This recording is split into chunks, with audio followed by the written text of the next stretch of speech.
다음 경기는 이제 애리조나 카디널스와 뉴올리언즈 세인츠입니다. 세인츠가 정말 압도적인 경기력을 보여주면서 애리조나 카디널스를 꺾었습니다. 맞습니다. 이제 아무래도 이제 세인츠는 이날 드디어 이제 드루 브리스가 복귀를 했거든요. 그러면서 세인츠의 승리를 이끌었는데 뭐 천하의 브리스지만 이날 브리스도 초반엔 다소 좀 긴장한 모습이었어요. 그리고 본인도 약간 좀 이제 좀 떨렸다라는 얘기를 했었는데 그래서 이제 초반에 보면 평소 브리스답지 않게 좀 무리한 패스, 그래서 이제 더블 커버리지에 공을 던졌다가 패트릭 피터슨한테 인터셉트도 당하고 뭐 그런 모습을 보여줬는데 그래도 경기 전반적으로 다 봤을 때는 5주간의 공백이 있었던 거 치고는 잘했다. 그래서 기록을 보면 43개의 패스 시도 중에 34개의 패스 성공, 373야드 전진에 터치다운 3개, 그리고 이제 3개 없었고, 전반적으로 뭐 잘해준 경기죠. 그러면서 이제 승리를 했고, 그동안 이제 세인츠는 브리지가 빠진 상황에서 브리지워터가 이제 잘 해줬는데 재밌는 거는 그 브리즈가 빠진 동안 브리지워터가 자리를 메꿔준 것처럼 지금 이제 알빈 카메라가 또 지금 이렇게 결정을 하고 있는데 그 자리를 라테이비어스 머리가 또 잘 메워주고 있어요. 그래서 지난주에 이어서 이번 주에도 100야드 이상을 러싱을 했거든요. 그래서 102야드 러싱에 터치다운 하나, 그리고 그것만이 아니라 리셉션도 9개를 하고 55야드 기록을 하면서 터치다운도 리셉션 터치다운이 있었거든요. 그래서 지금 이거를 보면 라테이비어스 머리가 카메라같이 지금 듀얼 스레트 러닝백 역할도 해주고 있다. 그래서 상당히 어쨌든 좋은 활약을 해주면서 세인츠는 올해 쿼터백이 빠지던 러닝백이 빠지던 후보 선수들이 들어와서 그 공백을 잘 메꿔주고 있다. 그래서 상당히 좀 어쨌든 좋은 이런 모습을 보여주고 있는데 이쯤 되면 한번 이런 생각도 좀 해볼 수 있지 않을까 싶어요. 그러니까 뉴잉글랜드 페이트리어스 같은 경우가 대표적으로 뭐 어떤 뭐 사실 탐 브레이디도 뭐 그런 경험이 있지만 브레이디 외에 이제 대부분의 포지션에서 누가 빠지면 다른 선수들이 들어와서 사실 공백을 못 느낄 정도로 잘 메꿔준다.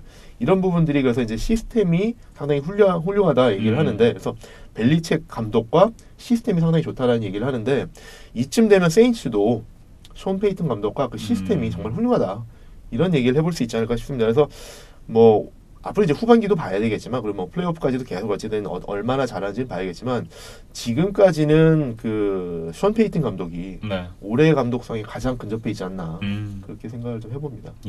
그리고 이제 세인츠의 수비에 대한 얘기를 조금 해봐야 될 것 같아요. 네, 세인츠가 사실 공격력이 좋다는 거는 사실 대부분의 팬분들이 다 잘 아실 텐데 올해 사실 세인츠의 수비도 절대 무시할 수가 없거든요. 근데 이날도 보면 카디널스가 총 전진 야드 237야드로 묶였거든요. 이날 포함해서 이제 5경기 연속으로 상대방을 토탈 오펜스가 260야드 이하로 지금 5경기 연속으로 이제 상대방을 막고 있거든요. 그 정도로 수비도 지금 정상급 활약을 펼쳐주고 있다. 그래서 러싱 공격, 패싱 공격, 그다음에 이제 디펜스까지 정말 이게 너무 다 지금 골고루 다 잘해주고 있어서, 그러니까 그 소위 이런 표현을 쓰죠. 이렇게 이제 모든 게 다 잘 될 때 정말 컴플리트 팀이다 이런 표현을 쓰는데, 완성된 팀이다. 그렇죠. 올해 세인츠는 정말 그런 모습을 보여주고 있습니다. 정말 뭐 어떤 포지션에 어떤 선수들이 빠져도 다 대체를 해내니까요. 특히나 사실 이 풋볼이라는 스포츠 자체가 쿼터백이 차지하는 비중이 상당히 크죠. 그런데도 이 정말 이 선수가 지금 올타임 야드 넘버원이잖아요. 이 사람이 그냥 일반적인 쿼터백도 아니잖아요. 역대급 쿼터백인데. 그러니까요. 그런 선수를 대체를 한다는 것 자체가 이 팀의 어떤 뎁스가 어떤 정도인지 한번 확인할 수 있는 그런 부분이 아닌가 싶습니다. 그렇죠. 그리고 이제 그 션 페이튼 감독의 어쨌든 그 지략, 상황에 맞춰서 대처하는 지략 능력도 대단하다.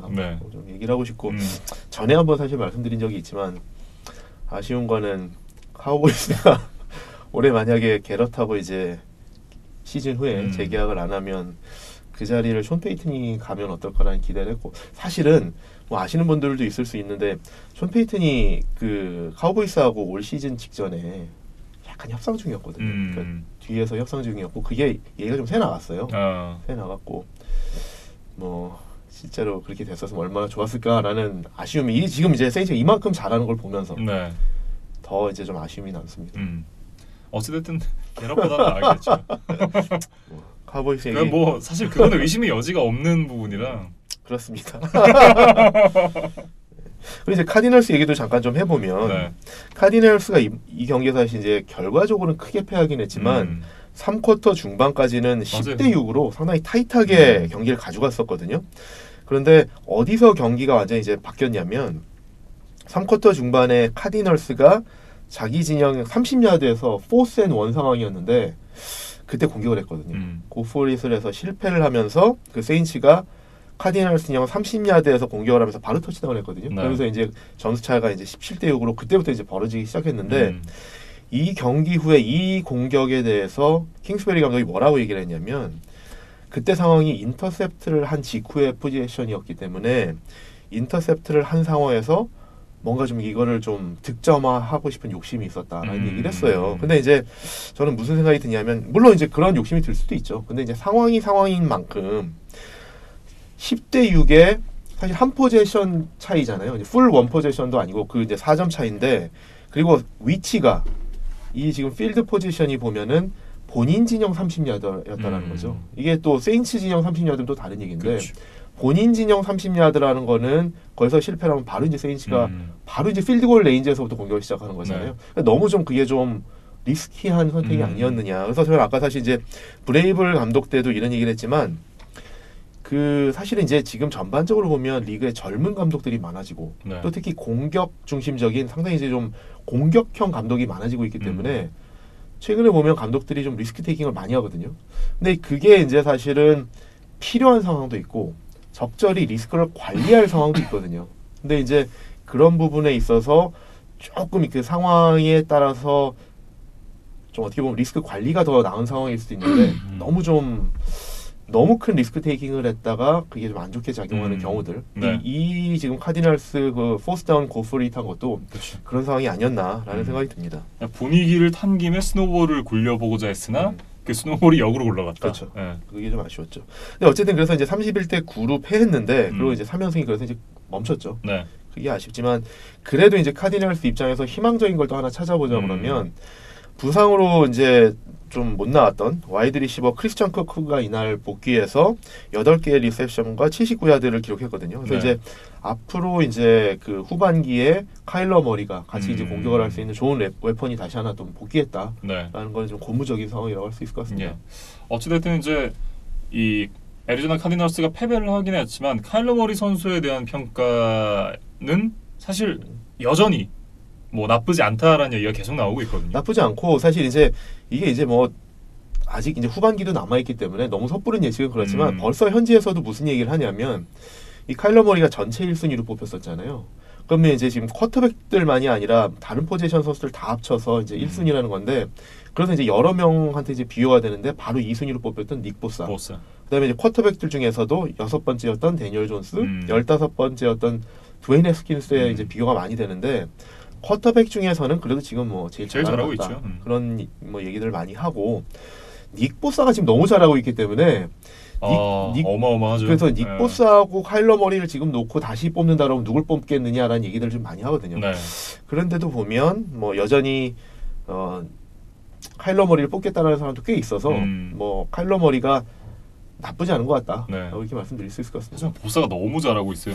이번 달에 이달의 수비 선수 그리고 이달에 루키 수비 선수에 뽑혔잖아요. 그렇죠. 이걸 두 개를 다 쓸어 담았어요. 다 쓸어 담았고 이제 사실은 너무 섣부른 얘기라 전 이건 진짜 오버라고 말하고 싶은데 DPOY 아니 뭐 그거는 뭐 그럴 수 있습니다. 근데 역대 최고의 수비수가 누구냐 그러면 뽑는 사람이 로렌스 테일러거든요.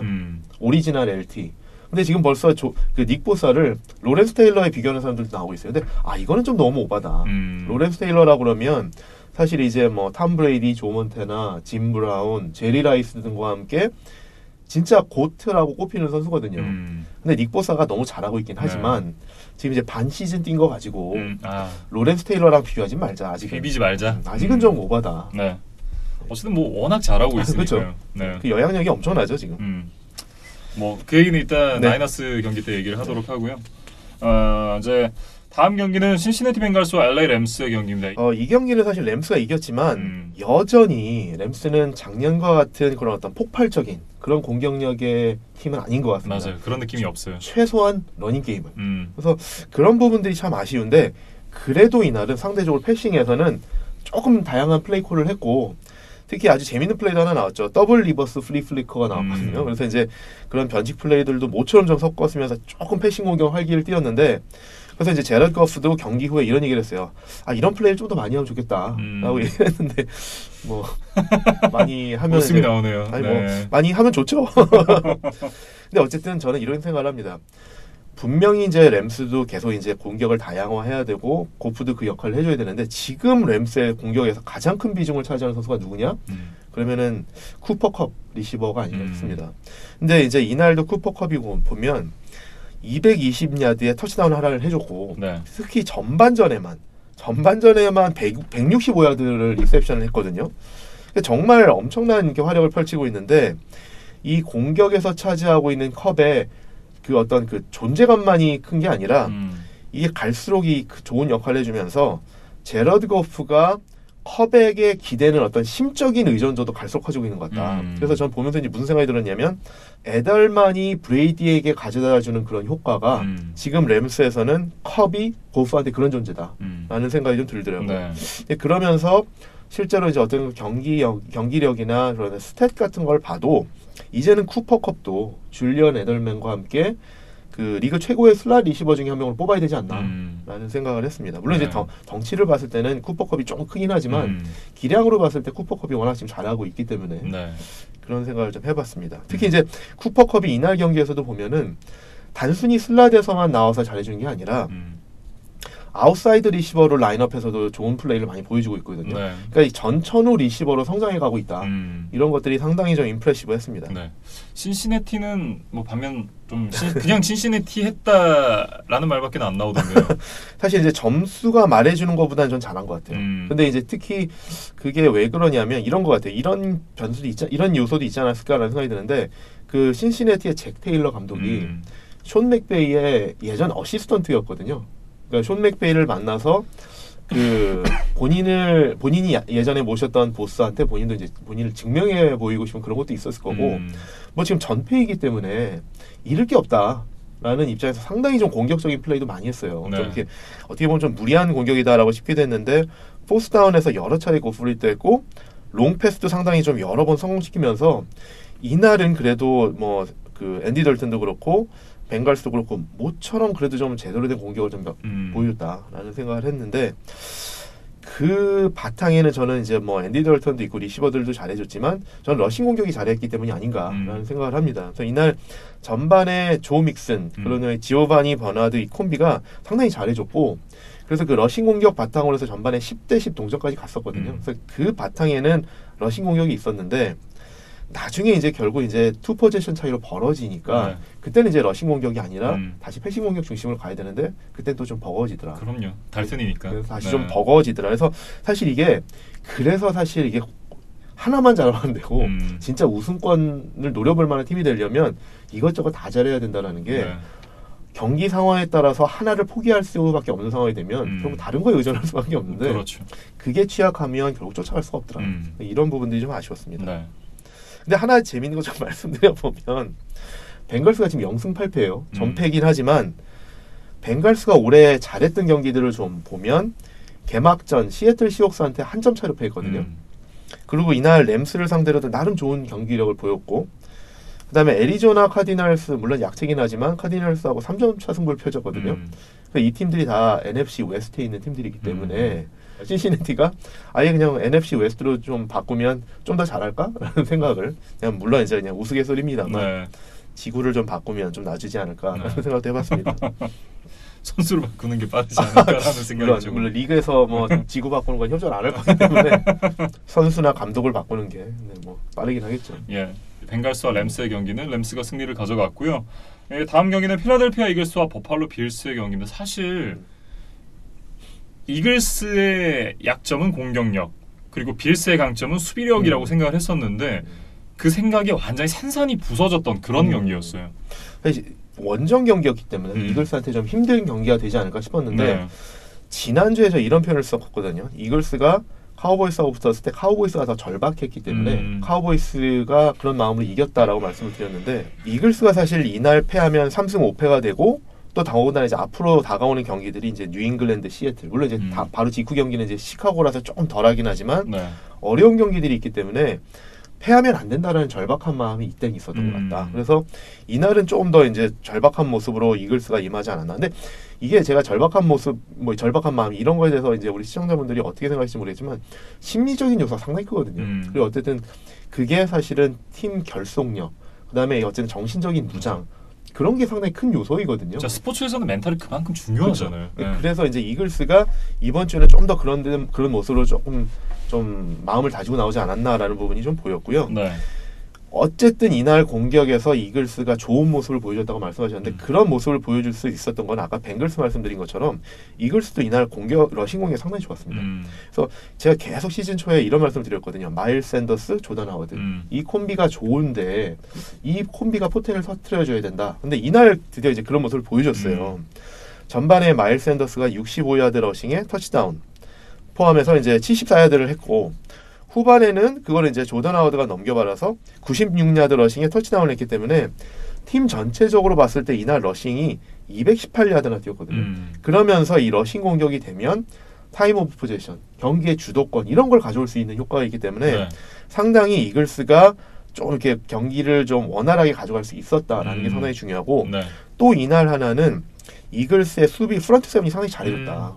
그래서 상당히 어쨌든 경기를 어쨌든 주도권을 가지고 가는데 중요한 역할을 해줬는데 특히 어떤 플레이가 있었냐면 그 전반전 투미니 워닝 직후에 이글스의 이제 브랜든 그램이 펌블을 유도하면서 그 버펄러 진영 깊숙이에서 공을 잡아서 이제 역전 터치다운을 만들어냈거든요. 근데 이게 상당히 좀 중요한 터닝 포인트였다라는 것 같고 특히 이제 브랜든 그램 같은 경우에는 그 예전에 슈퍼볼 52에서 페이트리어스를 상대로 우승을 할 때 막판에 탐 브레이디한테 중요한 펌블 유도를 했었거든요. 그래서 이제 상당히 중요한 플레이를 만들어냈었는데 이날 이 경기에서도 정규 리그 경기이긴 하지만 버플로 빌스를 원정에서 상대하면서 게임에 있어서 어떤 중요한 터닝 포인트를 만들어주는 역할을 했다. 그래서 상당히 좀 중요했고 네. 디펜시브 태클 플래처 칵스도 이날은 되게 큰 활약을 했어요. 그래서 이제 색 1.5개를 했고 디펜시브 라인 전체적으로 색 4개에 쿼터백 킷 9개를 기록하면서 조시 앨런이 이날 상당히 좀 많이 흔들렸죠. 패스 성공률도 50%가 채 안 됐고 네. 패싱 야드도 170야드가 안 됐기 때문에 그 이글스의 프런트 세븐이 상당히 잘해줬다. 라고 좀 이렇게 말씀드릴 수 있을 것 같습니다. 네. 사실 댈러스 팬이시기 때문에 이 경기를 보면서 약간 좀 마음이 저는 뭐 빌스 응원했죠.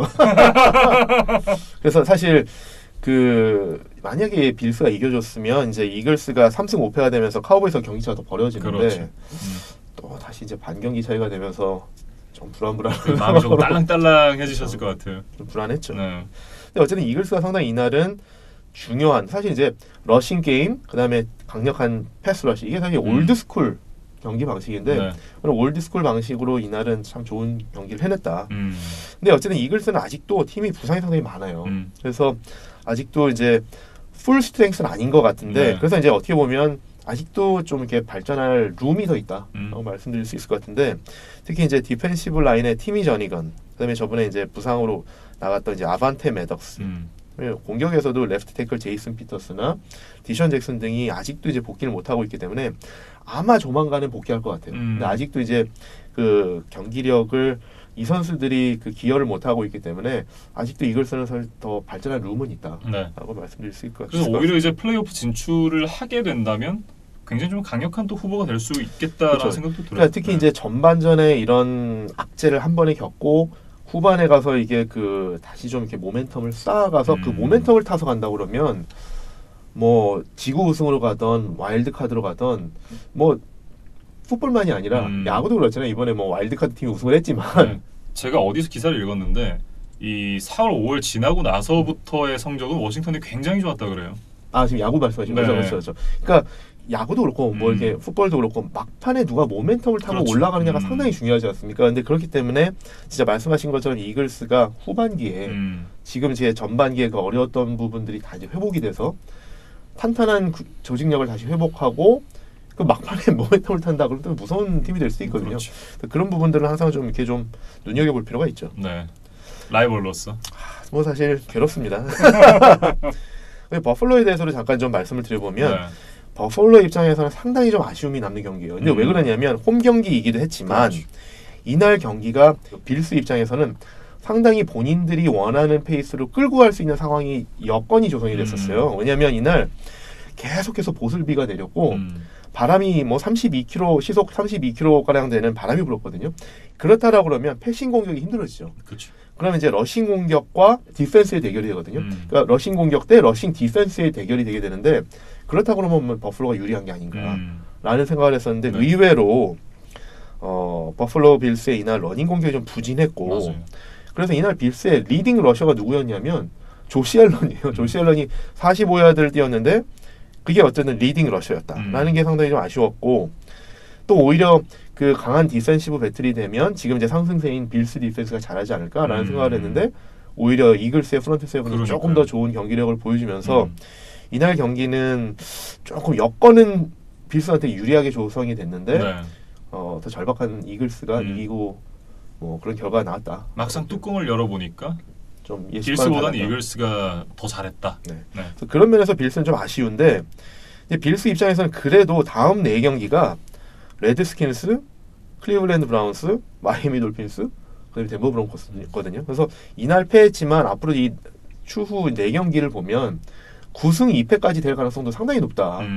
그래서 버플로 빌스는 뭐 올해 상당히 좀 플레이오프에 가기에 상당히 좀 유리한 네. 그런 좀 여건에 있다라고 말씀드릴 수 있을 것 같습니다. 일단 뭐 현재까지 뭐 이 경기를 지긴 했지만 현재까지 좋은 성적을 기록하고 그렇죠. 있고 뭐 앞으로 스케줄도 좋아서 네, 스케줄도 나쁘지 않고 뭐 좀 청신호가 켜져 있는 것 같다라는 말씀을 현재는 드릴 수가 있을 것 같습니다. 네. 다음 경기로 넘어가 볼까요? LA 차저스와 이제 시카고 베어스의 경기인데 이 경기가 이제 저희의 또 이 예측이 엇갈렸던 경기인데 17대 16 한 점 차로 이제 차저스가 승리를 가져갔습니다. 이 두 팀은 정말로 팬들을 화나게 하고 슬프게 만드는 두 팀입니다. 그런데 역시 이날도 그 두 팀 중에 한 팀은 또 팬들을 화나고 슬프게 만들었고 네. 한 팀은 정말 그 아주 운 좋게 승리를 가져갔는데 되게 저한테 하시는 말씀 아니야 이거 아닙니다. 이날 상황을 좀 말씀을 드려보면 사실 이제 마지막 드라이브에서 시카고 베어스가 제가 지금 이제 김민준 아나운서 옆에서 몸이 너무 안 좋아서 사실 되게 좀 안쓰러운데 시카고 얘기하니까 그런 생각이 갑자기 들어요. 그러니까 시카고에 예전에 이제 마이클 조던이 우승할 때 한번 이제 그 독감 경기 있잖아요. 독감임에도 그 유타 제스를 상대로 우승을 이끌었던 그 경기 기억나세요? 이렇게 스카디 피펜한테 안겨가지고 막 가던 그 모습이 상당히 인상적인데 우리 이거 뭐 사진 하나 넣어달라고 그럴까요? 김민준 아나운서가 지금 그 예전 조단 같은 그 독감 투혼을 지금 발휘하고 있습니다. 네, 할 건 해야죠. 네. 근데 어쨌든 베어스가 이날 마지막 드라이브에서 차저스 21야드까지 잘 전진해 갔거든요. 그런데 중요한 거는 뭐냐면 시간이 43초나 남아 있었어요. 네. 43초가 남았고 상대편 21야드. 어떻게 해야 됩니까? 근데 이날 이 상황에서 맷 내기 감독은 어떤 결정을 했냐면 시간을 다 태우기 위해서 닐다운을 했거든요. 그리고 3초만 남겨두고 41야드 필드골을 트라이했죠. 근데 이게 이해가 안 되는 거죠. 그러니까 차저스 21야드까지 가서 이제 말씀드린 것처럼 41야드 필드골 정도가 되는데 물론 이제 닐다운 했으니까 더 뒤로 와서 그렇긴 하지만 이날 상황을 보면 그 키커인 에디 피네이로가 이날 33야드 필드골을 이미 미스했었어요. 그러니까 키커가 이미 그런 모습을 보여줬던 경기고 네. 더 먼 거리에서 킥을 해야 되는 상황이고 43초나 남아 있었다. 앞에 가야죠. 그렇죠. 네. 근데 닐다운에서 시간을 태우고 41야드 필드골로 만족했다. 이게 저는 정말 이게 뭐 하는 거지? 라는 생각을 들게 했는데 또 특히 이날 베어스 러닝백 데이빗 몬커머리가 모처럼 러닝을 잘해줬거든요. 135야드 러싱을 했는데 그럼 이런 거죠. 패싱 공격이 자신이 없다? 최소한 러싱이라도 좀 더 해서 몇 야드라도 또 전진을 해서 필드골 거리라도 좀 단축시켜야 되는 거 아니냐. 근데 어떻게 이렇게까지 보수적인 공격을 할 수 있느냐. 네. 라는 게 정말 좀 놀라웠죠. 그래서 오늘 이제 계속 이제 플레이 콜링에 대해서 이제 여러 개 좀 이렇게 좀 의문을 제시하게 되는데 이 맷 내기 감독은 상당히 공격적인 성향의 감독이거든요. 근데 이런 감독이 이런 상황에서 이런 선택을 했다라는 건 뭘 말해주는 거냐면 그만큼 지금 베어스가 공격이 안 좋다. 그리고 이 공격에 대해서 감독이 지금 믿지를 못한다. 그런 얘기인 거죠. 네. 그리고 특히 그 쿼터백 미치 트루비스키에 대해서 특히 이제 트루비스키도 감독의 신임을 못 받고 있다라는 걸로 보이는 거죠. 네. 근데 뭐 그도 그럴 것이. 그러니까 지금 이 상황이면 그 신임을 하기가 어려워요. 저 근데 이제 미치 트루비스키가 뭐 사실 시즌 전반적으로 계속 못 하고 있지만 이번 주에 이제 그 NFL.com에서 발표한 주전 쿼터백 랭킹에서 32위. 꼴찌로 트루비스키가 이제 랭킹이 매겨졌었는데 네. 그 정도로 올해 안 좋다. 음. 그러니까 지금 공격적인 성향의 맷 네기 감독마저도 그 상황에서 차라리 시간을 태워버리고 41야드 필드골을 트라이한다. 아 이게 정말 베어스 팬들 입장에서 정말 속 터질 일이죠. 네. 그런데 그 41야드 필드골을 못 넣어서 패했기 때문에 정말 베어스 팬들 입장에서 정말 화가 나는 상황이죠. 약간 그 코디 파키가 생각이 나는. 코디 파키를 방출하고 새로운 키커를 영입했는데 그 키커가 와서 지금 또 이런 상황을 맞이하고 있다라는 거는 진짜 베어스가 고질적으로 지금 키커 때문에 좀 고생을 하고 있다라는 네. 게 안타깝습니다. 근데 확실히 수비가 좋은 팀이 물론 이제 수비가 좋아야 이 우승 반지를 차지한다라는 얘기가 있지만 그거는 어쨌든 공격이 뒷받침됐을 때 얘기고 저희가 그런 그렇죠. 얘기를 했었잖아요. 그러니까 수비가 좋은 팀이 수비는 정말 솔리드하지만 이 정말 안 좋을 때는 그만큼 또 안 좋을 수 있다. 그렇죠. 그러니까 공격이 워낙 못해주면 네. 수비에 대한 부담이 너무 커지고 공격이 필드에 나가 있는 시간이 줄어드는 만큼 수비가 그만큼 오랜 시간을 뛰게 되니까 어느 강한 수비든지 간에 오래 뛰면 지치지 않습니까? 그렇죠. 그러니까 그런 부분들이 결국 공격력이 안 좋으면 수비에도 영향을 미친다라는 거죠. 네. 그런 부분도 있죠. 그리고 이날 어쨌든 뭐 트루비스키에 대해서 잠깐 또 말씀드려보면 지난주에 그 뉴욕 제츠가 뉴잉글랜드 페이트리어스를 상대할 때 샘 다놀드가 이렇게 마이크를 끼고 그 경기를 뛰면서 사이드라인에서 I'm seeing ghosts라는 얘기를 해서 나 유령 보고 있다. 유령이 보인다라는 얘기를 했는데 그게 이제 무슨 표현이냐면 실제로 유령이 보인다기보다는 헛것들이 보인다라는 얘기잖아요. 그러니까 뭐 여기저기서 예상 못한 데서 막 어디서 이런 수비수들이 나타나지 이런 것들 때문에 본인이 이제 당황하고 있다는 얘기를 표현한 건데 이날 트루비스키가 그런 게 아니었나. 트루비스키가 이날 사실 이제 차저스 패스 러셔에 완전히 겁먹고 본인 플레이를 못하지 않았나. 네. 그래서 실제로 색은 많지는 않았어요. 4개밖에는 없었는데 이 차저스 패스 러시에 트루비스키가 완전히 경기 운영 감각을 잃은 것 같아요. 그런 걸 보면서 이제 할로윈 시즌이기도 했고 트루비스키도 이날 고스트를 본 게 아닌가. 근데 이제 차저스도 좀 얘기를 해보면 차저스도 이날 승리하긴 했지만 차저스도 절대 경기력이 좋지 않았다. 그리고 필립 리버스에 대한 의존도가 너무 심하기 때문에 근데 이제 리버스도 그거 이제 뭐 다 대응 못 하고 있고 러싱 공격이 너무 안 좋다. 멜빈 고든이 이날도 31야드밖에 러시를 못 했거든요. 네. 근데 이제 31야드만 러시를 한 것만이 아니라 러시 공격 자체가 8번밖에 안 돼요. 멜빈 고든이. 그리고 오스틴 에클러도 3번.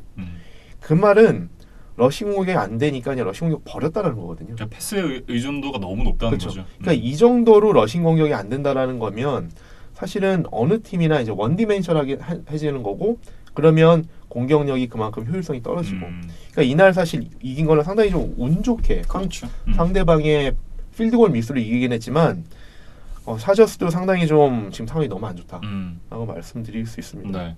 그러면서 이제 이 경기가 끝나고 이 캠 위즈넌트 오펜시브 코디네이터가 그렇죠. 잘렸어요. 위즈넌트가 잘렸죠. 사실 어떻게 보면 이제 그 앤서니 린 감독도 좀 이렇게 좀 아슬아슬한 상황인데 네. 선빵을 날린 것 같은. 그러니까 사실 그런 느낌이 들었거든요. 너도 이제 얼마 안 남았어? 이러면서 이제 경고장을 날리는 느낌이라고 해야 될까요? 사실 이제 위즈넌트 날린 걸로 끝일까요? 뭐 이런 생각이 좀 들게 되는 거죠. 근데 사실 이제 위즈넌트를 방출한 거에 대해서 내보낸 거에 대해서는 이게 어느 정도 오너십의 의견이 반영이 된 걸 수도 있지만 앤서니 린 감독의 결정일 가능성도 높거든요. 네. 그러니까 이게 어떻게 보면 앤서니 린 감독이 뭐 본인 목줄이 걸린 거기 때문에 그런 걸 수도 있지만 본인도 어쨌든 이제 선수들이나 코치들한테 본인도 이제 메시지를 날린 거고 어쨌든 이제 좀 위기감을 본인도 느끼는 게 아닌가 네. 그런 생각을 할 수 있을 것 같습니다. 근데 어쨌든 이날 승리를 하긴 했는데 다음 이제 스케줄도 절대 좋지가 않아요. 차저스가 보면 다음 상대가 그린베이고요. 네. 그 다음에 또 칩스거든요. 그러니까 이런 상황에서 어쨌든 긴장감을 놓을 수 없다. 뭐 차저스도 그런 상황인 것 같습니다. 사실 저희가 이제 시즌을 시작하기 전에 이 팀도 분명히 플레이오프에 진출할 그렇죠. 그런 어떤 포텐셜이 있는 팀이다라는 그렇죠. 말씀을 드렸었는데 그러니까 작년에도 12승 4패로 좋은 성적을 거뒀고 플레이오프까지도 갔었거든요. 그렇죠. 그 칩스하고 막판까지 정말 지구 선두 경쟁을 계속 펼쳤던 팀인데 올해도 사실 그 전력상으로 큰 차이가 없거든요. 네. 그렇기 때문에 물론 이제 타이렐 윌리엄스가 뭐 이적하고 그런 건 있었지만 큰 차이가 없다. 괜찮지 않을까라는 생각을 했었는데 올 시즌은 작년과 좀 너무 다르지 않나. 네. 생각을 하게 됩니다. 현재까지는 굉장히 좀 부진한 모습을 보여주고 있는 LA 차저스가 되겠습니다.